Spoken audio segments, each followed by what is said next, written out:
bismillah tey dañoo seet woon sëñ Babacar Mbaye borom leeri sëñ bi kat match yi jëm ci Sénégal war cee football moom ak Pays-Bas dañ la doon laaj nan ngay gisee match yi. waaw auzu billahi mina sheytaani rajim bismillahi rahmaani rahim mbokk yi ginnaaw ba ñu sant yàlla di julli Seydina Muhammad sallallahu alayhi wa sallam mën nañoo wax ne tamit maanaam mosu ñoo génn di wax ci wàllu match waaye nag ku nekk la suñu borom wan sañ nga see génn wax si waaye nag li nga xam ne suñu borom subhanahu wa taala wan nañu ko te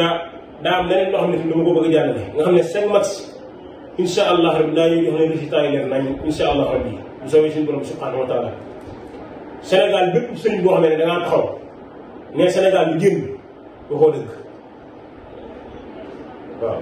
si kàttanu suñu borom bi subhanahu wa taala Sénégal lay génn incha allah rabbi te nañ ñëpp dalal seenu xel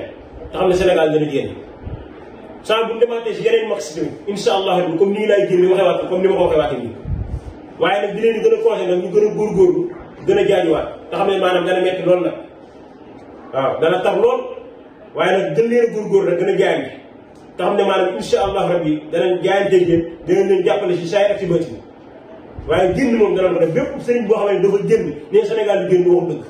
man sëñ Babacar Mbaye borom leeri di sëñ bi sëñ Samba man maa ngi wax waaw